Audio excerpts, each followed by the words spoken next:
नमस्कार मित्रांनो, तुमचं स्वागत आहे आपल्या युट्यूब चॅनलवरती।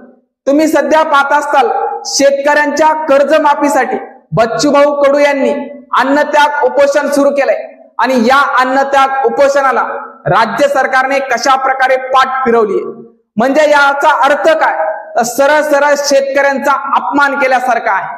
म्हणून मनोज जरांगे पाटलांनी बच्चूभाऊ कडू यांना पाठिंबा देण्यासाठी समोर आले आणि 100% शेतकऱ्यांचा प्रश्न मार्गी लावण्यासाठी मनोज जरांगे पाटील लढा लढवतील। कारण प्रत्येक शेतकऱ्यांना बच्चूभाऊ कडू यांच्याकडून अपेक्षा आहे आणि त्यातच मनोज जरांगे पाटलांचा पाठिंबा म्हणल्यानंतर 100% राज्य सरकारला याचा फटका बसल्याशिवाय राहणार नाही। कारण शेतकऱ्यांची दिशाभूल आतापर्यंत कित्येक वेळा केली आणि अशा प्रकारची दिशाभूल तुम्ही इथून पुढे करू शकणार नाहीये। कारण आता प्रत्येक शेतकऱ्यांना जाग आलीये। कारण तुम्ही निवडणुकीच्या पूर्वी कशा प्रकारे गाजर दाखवलं म्हणजे याचा अर्थ तुम्ही चॉकलेट दिलं आणि लोकांची मतं घेतली। लोकांच्या मतदानासाठी तुम्ही स्वतःच्या जाहीरनाम्यामध्ये सरळ सरळ सांगितलंय की शेतकऱ्यांचा 7/12 कोरा करणार। शेतकऱ्यांचा 7/12 कोरा केला का? शेतकऱ्यांचा 7/12 तर कोरा केलाच नाही, पण शेतकऱ्यांना कर्ज भरण्यासाठी 100% तुम्ही सांगितले। पैसे नसतील तर जोडधंदा करण्यासाठी सांगितलंय। अरे तुमचे 70,000 कोटींचे पैसे माफ होतात, कित्येक घोटाळे माफ होतात, कित्येक भ्रष्टाचार माफ होतात।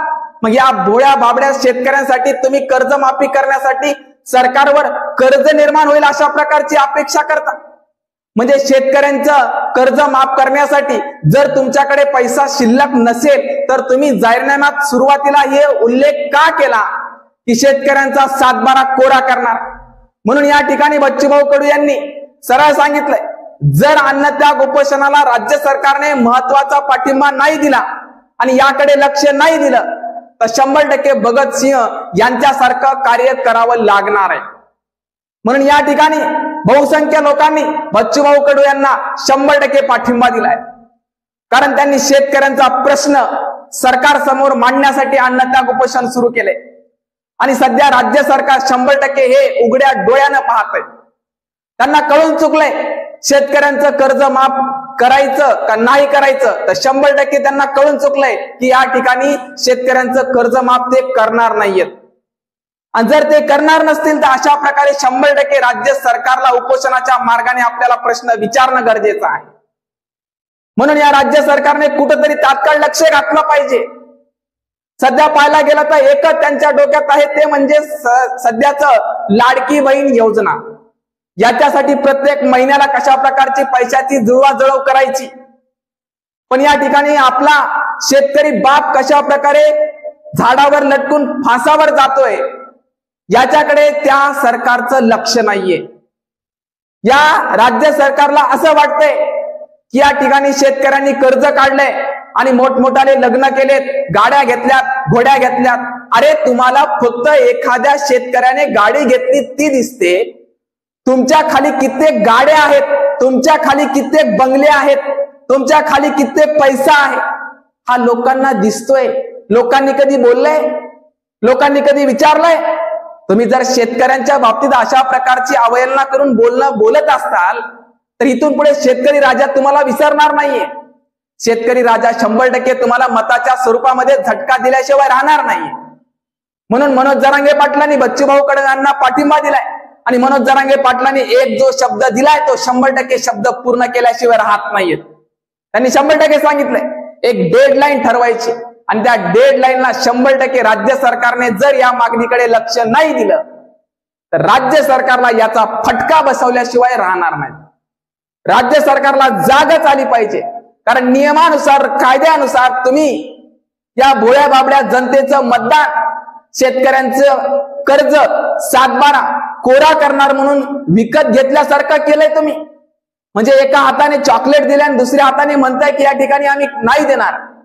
म्हणजे गाजर दाखवलं फक्त का? कारण त्यांना विधानसभेत फक्त आणि फक्त मतदान पाहिजे होतं, डोळ्यासमोर तेच होतं।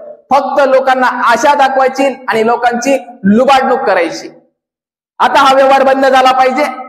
कारण या प्रत्येक व्यक्तींनी जागृत होणं गरजेचं आहे आणि बच्चूभाऊ कडू यांनी जे अन्नत्याग उपोषण सुरू केले त्या अन्नत्याग उपोषणाला प्रत्येक जनतेनं पाठिंबा दिला पाहिजे।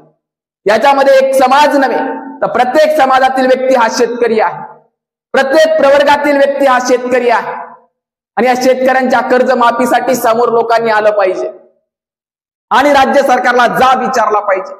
तुम्ही दिलेल्या आश्वासनाचं नेमकं काय? तुम्ही दिलेलं आश्वासन कधी पूर्ण करणार? आता एक परत चॉकलेट आपल्याला देतील की स्थानिक स्वराज्य संस्थेच्या निवडणुका झाल्यानंतर आम्ही कर्जमाफी करू. हे चॉकलेटला लोकांनी बळी पडू नये.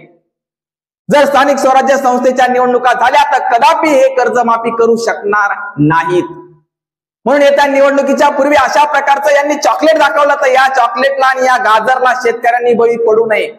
तत्पूर्वीच शेतकऱ्यांची कर्जमाफी व्हावी म्हणून बच्चूभाऊ कडू यांनी अन्नत्याग उपोषण सुरू केलंय. म्हणून या राज्य सरकारला कुठेतरी आता जाग आली पाहिजे आणि जाग आल्यावर कुठेतरी या बच्चूभाऊ कडू यांच्या उपोषणाकडे लक्ष वेधलं पाहिजे आणि शेतकऱ्यांच्या कर्जमाफीसाठी निर्णय घेतला पाहिजे. यासाठी हा व्हिडिओ सर्व जनतेसमोर शेअर करा, जेणेकरून सरकारपर्यंत गेला पाहिजे की सरकारला सुद्धा कळणं गरजेचं आहे की बच्चूभाऊ कडू यांनी जे अन्नत्याग उपोषण केलंय त्या उपोषणाला सर्वसामान्य जनतेचा पाठिंबा आहे. म्हणून राज्य सरकारने तात्काळ याच्यावर निर्णय घेतला पाहिजे. ठीक आहे, थांबतो. धन्यवाद.